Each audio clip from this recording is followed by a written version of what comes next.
Thank you so much for joining me, Bernadette. I really appreciate it. And I'm just going to do a quick introduction, which is Bernadette Russell wears many, many hats, including being a performer, storyteller, kindness and hope campaigner, and associate artist of Theatre Vivo. And most recently is the author of the book How to Be Hopeful, Your Toolkit to Rediscover Hope and Help Create a Kinder World, which I love. And so, got to start with, what's your meaning of hope for our listeners? Oh, thank you. I really appreciate you starting with that question because one of the first things I had to do when I was researching the book was decide on my definition, because it's one of those words I think like I guess like love or like kindness, that you kind of have to think about what that means for yourself. And I thought, well, I think optimism is sort of the belief that everything's going to be fine, and that pessimism feels like the belief that everything's going to be dreadful, and hope feels like a recognition of the possibility of something, the possibility of positivity, the possibility of change in the future. So hope for me feels like the recognition of possibility, and I also feel that hope is active, that hope asks for action. So optimism, I think, is kind of, for me, connected with wishful thinking. It's kind of like crossing your fingers, hoping for the best. Um, Whereas the sort of hope that I was talking about was more recognising that it's possible that things will be better in the future, and considering what you might do to get you there. So it's active, forward thinking. Yeah. Does that make sense? Completely, and that exactly, because it could be such an abstract word otherwise, isn't it? But Yeah. if there's no action behind it, isn't it? Yeah. And actually, there was a really interesting part right near the book, like beginning of the book, which I completely forgot about, which is the Pandora's box tale, which I think everyone remembers the first half of the story, which is when she opens the box and everything bad comes out. But no one seems to recognize the second part, which is she opens it again and hope comes out. So, how do you hold on to hope when times are really tough? I know, right? I had this exactly the same. Everyone, I remember that story very well because I had a really lovely, as you'll have read, a great Sunday school teacher who was really good at. She was Greek, and it is originally a Greek story, and she was really great at telling those stories. So I really remembered the hope part. But it's interesting that we often only remember the bad news part at the beginning. Um, I think what's beautiful, thank you for mentioning that story about that as a metaphor, is that in the story, and often in visual art interpretations of the story, hope's really small, like a really small figure, and the things like war and disease and pestilence and famine are gigantic. And I think metaphorically that's really powerful, that actually hope, which can only be small sometimes, it's the outsider chance that things might improve, the slightest little glimmer of light. That can be enough to pick us back up. To have hope that tomorrow could be a better day, to have hope that you might get that job if you take the trouble to apply for it and that have the confidence to apply for it. The hope that things could change in the world for the better can only be small, but that small little hope that nestled in the bottom of the box that you referred to, that can be enough to pull us up. But without that, without the energy and the inspiration that hope provides us with, I think we can be in trouble. So that's why I think it's useful, and it does, and it can start small. Yeah, and actually, I'm sorry, I'm going into these really abstract parts of it, which is, I think there was also a mention of Nietzsche's interpretation of, I think, hope. And it's like, why do you think hope isn't the most evil of evils because it prolongs man's torment? Yes, there's been lots of centuries of philosophical debate, including Nietzsche. Yeah, I think, and I think it's a really interesting debate, and I think we should carry on discussing it. He came from the point of view for a period of his life anyway, where he regarded it as a sort of dangerous cruelty, because it makes people think that things might be better when there's no chance of them being better. Tolstoy also talked about, how can you be hopeful when the reality of a human life is that it ends in death? So there's been some really big, heavy discussions around it. But I think I would disagree with him, because I think around the time that I was researching the book, one of the beautiful books that I read was Man's Search for Meaning. And in that book, oh gosh, I always forget the man's name. Viktor Frankl. Thank you, Viktor Love Frankl. him. I always go to call him Franco Victor. It's ridiculous swapping around. Anyway, I sort of always refer to him. I think he speaks beautifully about and to the whole thing of, if you're in, I suppose to explain, he survived a concentration camp during the Second World War as a Jewish gentleman, and he was also a psychotherapist, and he noted that hope was one of the things that helped people in that most desperate of circumstances. I mean, it's impossible almost to imagine, and certainly there can't be any worse human circumstances than that to have lived through. And so for me, I think about him. I thought, if he can speak of that, having lived through that experience, which is unimaginable suffering to me, if he can speak about noticing the beauty through a cracked window in a horrible circumstance, you know, holding on to hope to lift yourself out of that, then that's the sort of philosophy and the attitude that I think speaks truth to me. And I don't know how we can do without it, really. And many people, you know, Nelson Mandela spoke about the importance of hope. Martin Luther King Jr. spoke about the importance of a hope. So it felt to me as if those people who had really struggled, of course everybody has their struggles, but many people I admire who really had their struggles championed hope as a power and an energy to draw on to get us through those really difficult times, and possibly even to help us see our way out of it.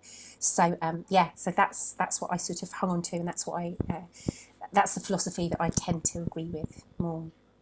Yeah, see, that's really interesting, because I was wondering then, so do you need resilience for hope to take effect?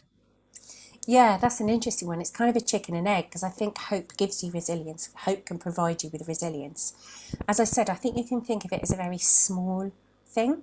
So, for example, my friend who's a mental health psychiatric nurse, he said to me, sometimes all you have to hope for is that tomorrow might be slightly better or easier than today. That's all. But that hope for tomorrow being slightly better or easier for today might be enough to get you through those next 24 hours, and from there you can grow.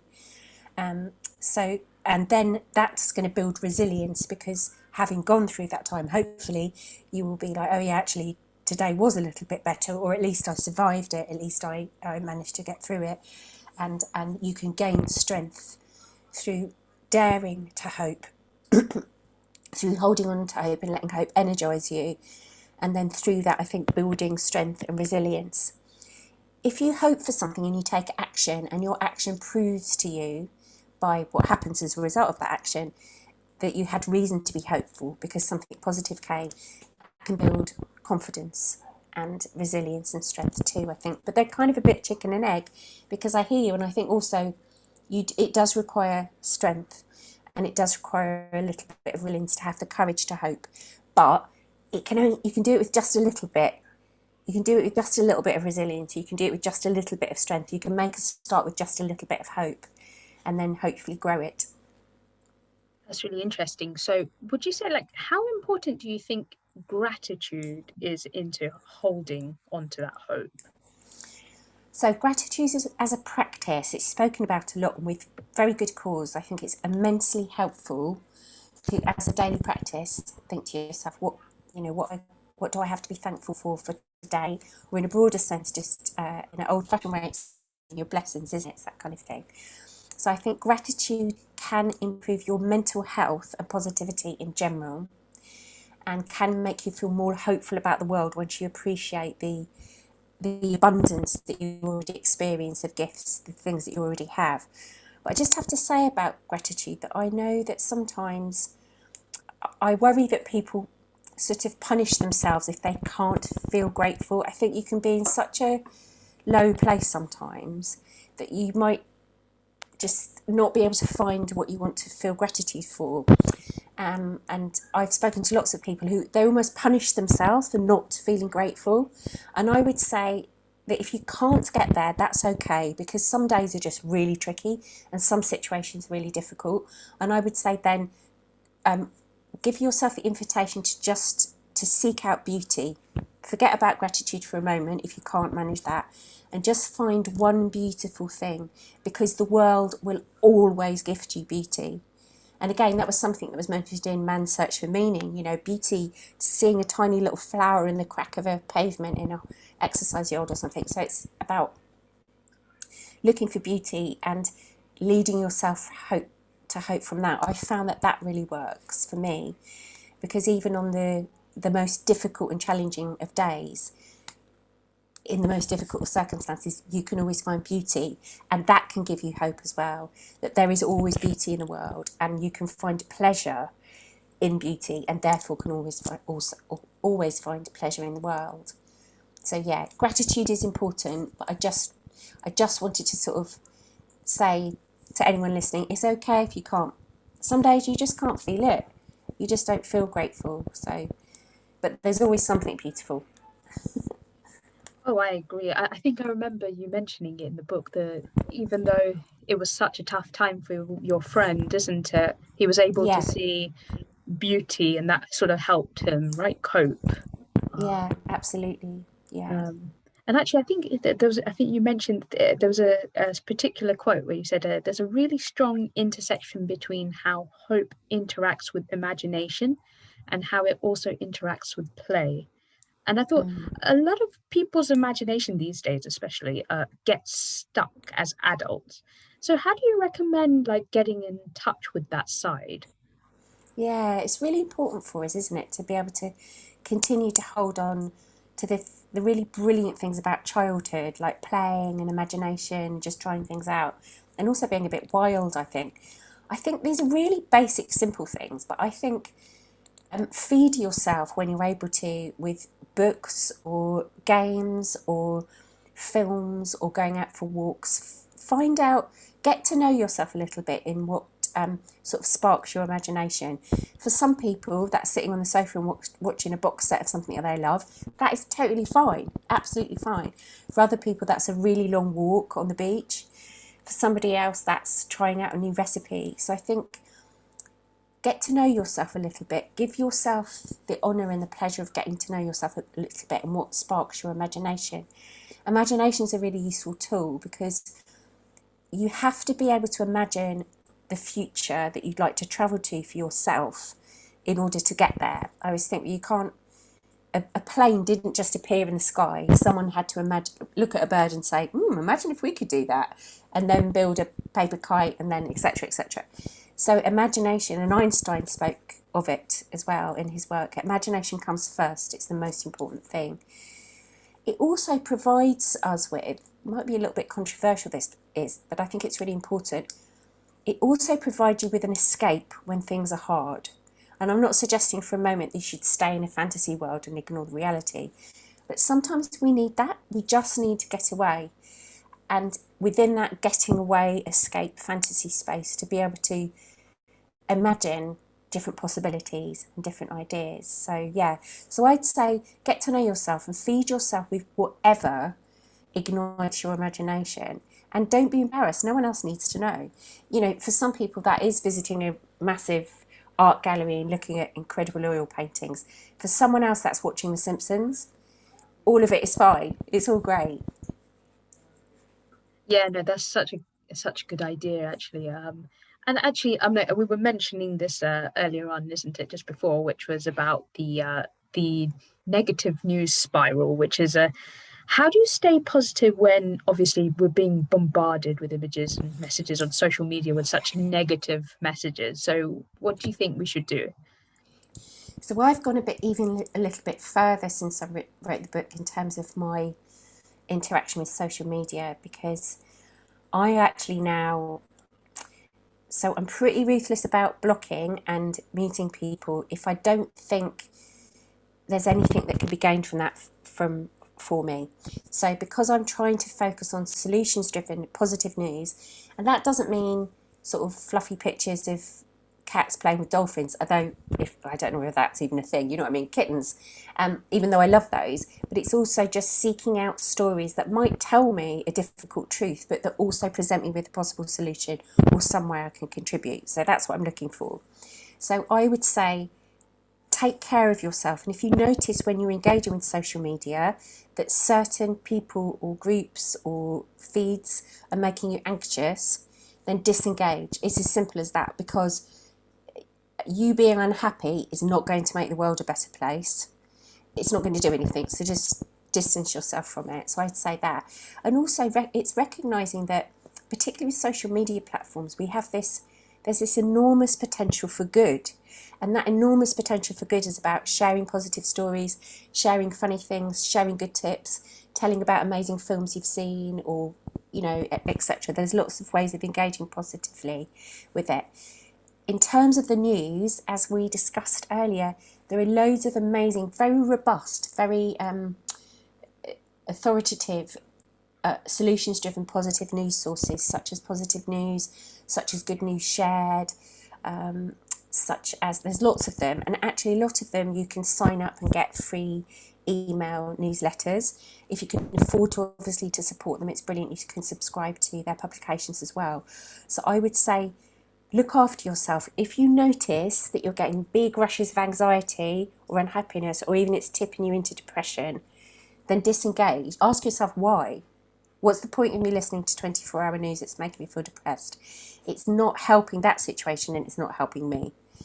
It rushes your body, can rush your body with cortisol, so you just get very anxious. And so I'm pretty ruthless. But the other thing I do occasionally is, even though I do all that, I still sometimes get really jangled, and negative things invade that space anyway, despite my best efforts. And then I just have a little bit of non-digital time. I have practices like when I take my dog for a walk in the woods, which is most days, I don't take my phone with me, or I don't engage with it in that way. I might just use it as a camera if I'm taking a picture. So just take care of yourself. There's a line between watching 24-hour rolling news like it's some sort of disaster movie. There's that. And then there's not knowing anything ever, or only ever watching cartoons. There's that. But there is a place in the middle which is harder to find, but is really deeply satisfying, and will provide you with ideas, connections with other people, and inspiration to help you be happier. And if you want to engage in that way, to show you how you can be part of transforming the world into a better, fairer place as well.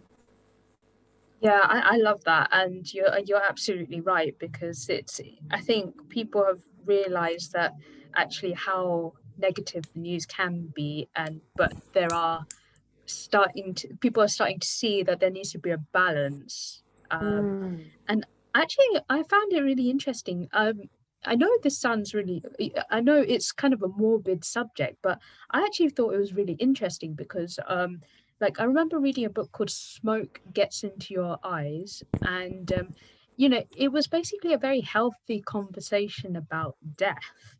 And I actually thought that was really interesting, which was like, Mm. it's been seen as obviously a morbid subject, but you were able to sort of discuss it. And I was just wondering, it's like, how do we think about mortality and still hold on to hope?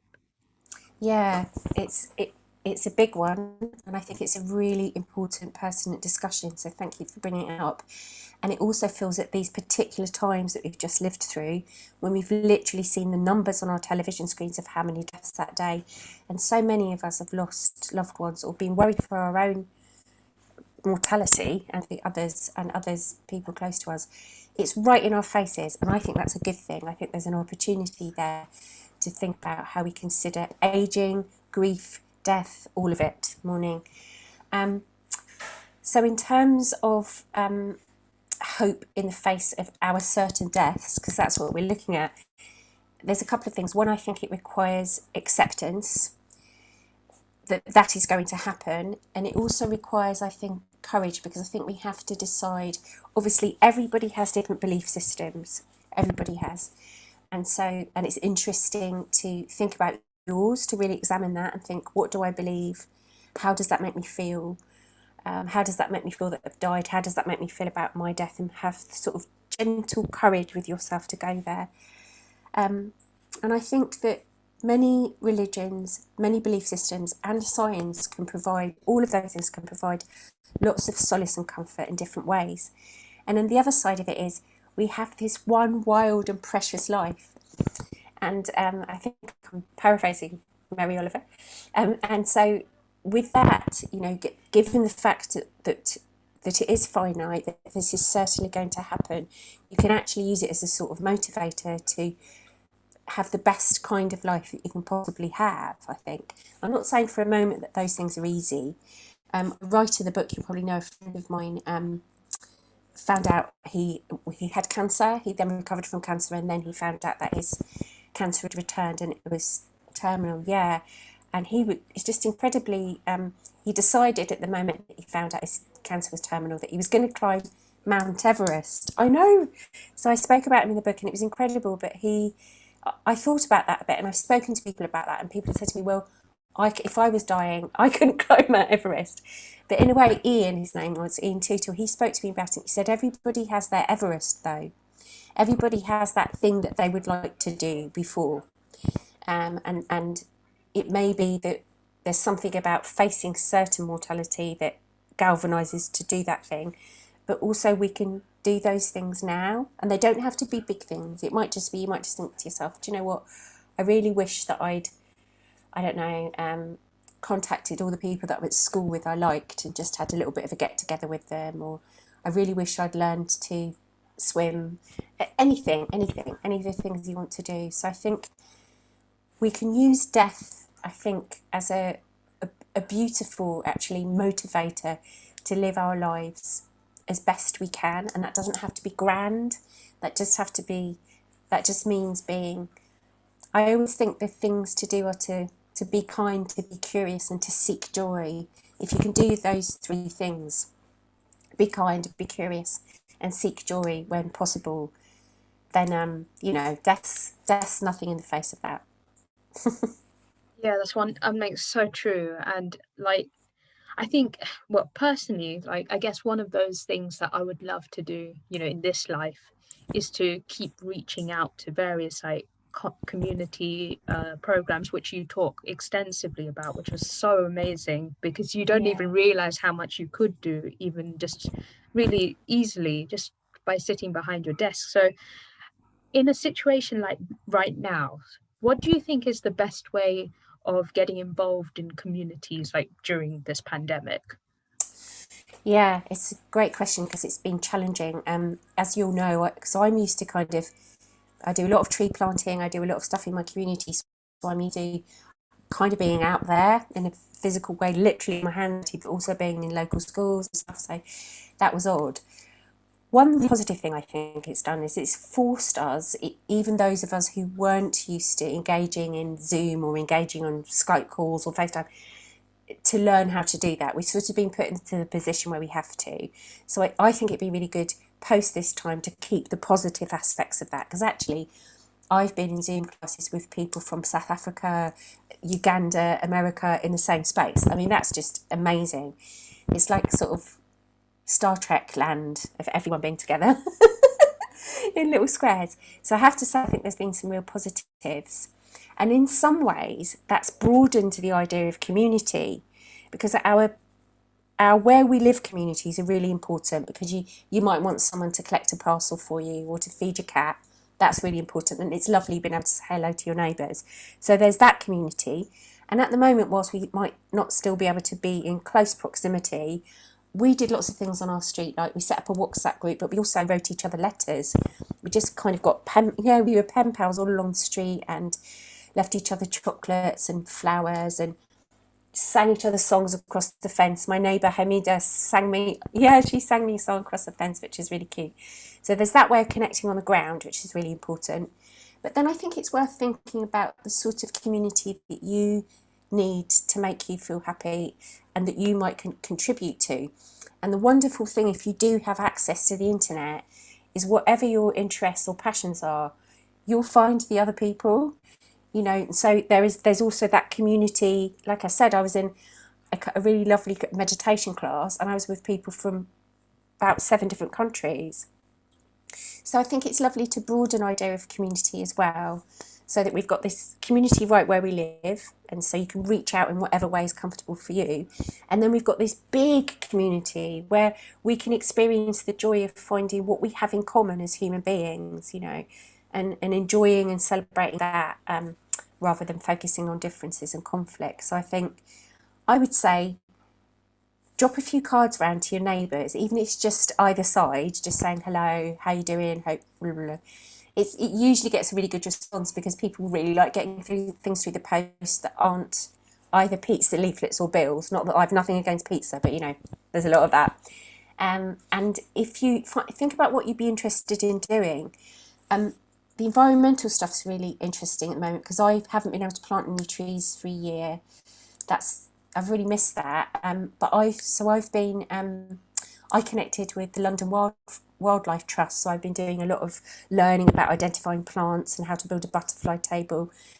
So I sort of looked online, what can I do for environmental things during lockdown? So yeah, I think, but find something as well that brings you joy, because that'll make it easy to carry on. So if you want to get engaged with your community and you want to support, also marry that with something that you really enjoy, whatever that is, and then I think it'll maintain your energy for it and your joy for it. So yeah. Yeah, no, I think you're totally right. I think everyone's become very creative in trying to find ways of like reaching out. And actually, I think you mentioned something really, really nice, which I love, which is the idea of a hope collection. And I was wondering, what does your hope collection look like now?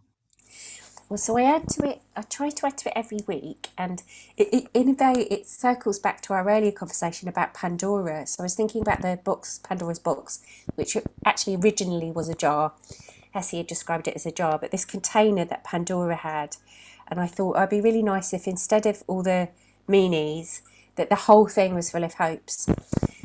So there's quite a few things in my box. I've got letters that people have written me because I've started writing a lot, so getting letters back. So I've kept letters and cards, really sweet letters from my mum. My mum sends me clippings from her newspaper about interesting stories. I've kept some flowers that I've dried that I've kept from when I've done walks in the woods. Pictures of my nephew and niece, pictures of my godchildren. My dog's tooth from when she was a baby puppy. I wrote a list of things that I really like to eat. Yeah, and so I've just added to it. Oh, and I got a friend that was at school with got in touch with me via Facebook, and so I just wrote myself a little note. It was lovely to get back in touch with Heidi. Yeah, so yeah, it's quite full, and it's nice to sort of keep it topped up, but it's also really lovely to go back to the box when you're feeling a bit flat. Kind of connects in a way to gratitude and sort of happiness as well. You just look and think, oh yeah, that's a thing. And sometimes it's really useful to remind yourself of what you like, and because you can get yourself into a bit of a funk sometimes and think, oh, I just feel a bit flat. And to actually look through it and say, oh yeah, I really like having a bubble bath or watching Buffy, whatever it is. Remind yourself. Do you think you might make one? Oh yeah, totally, totally. I have like one of those sort of self-care boxes, but I never thought of having a hope box, which is slightly different, Mm. isn't it? Because the self-care is like almost mandatory in a way, but a hope box is a choice. Yeah, and I try to sort of think about. I think again, I don't mean this to express any kind of lack of ambition, but I think one thing that I really learned from 2020 was that it's kinder to express hopes that are possible right now in the situation that we're in right now. So I couldn't really write down a hope that I'd like to go to Hawaii as much as I'd like to, because that's more unlikely at the moment. Mm. So I put in my little hope box, would really like to get to Cornwall before Christmas. So I was like, Mm. I'm probably going to be able to do that. That's Yeah. given me enough time, and it's in our country. So I think it's worth saying that as well. That sort of connects hope to self-care. Have hopes for yourself, but make sure they're affordable and they're manageable and they're doable, so it doesn't feel like another thing that you haven't managed to do. Mm. And once you have a hope for yourself, like Cornwall, at least make the beginnings of a plan to get there. So I'll let you know if I get there. Yeah, definitely. I would love to hear and see pictures, hopefully, of beautiful Cornwall. And Yeah. any last thoughts on hope for everyone? I would say don't be scared to hope. Don't be scared. Allow yourself to hope, and don't think that hope has to be a gigantic big thing. Ian did an amazing thing when he found out he was dying and he went to Everest. But you can just hope that the next day will be better, and that will include having a really lovely walk or meeting your friend at a distance for a coffee.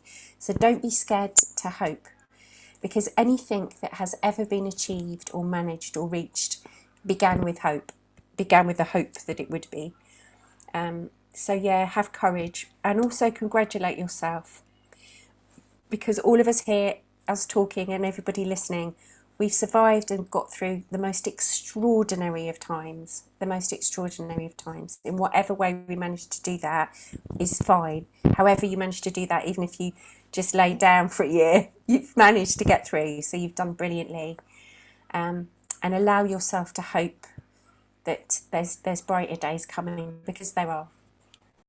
Oh, that's beautiful, Bernadette. I love that. I really appreciate it because it's just lifted my spirit on this Friday afternoon. So yeah, I really Oh, really good. thank you, Bernadette. Yeah, so I'm just going to Thank you.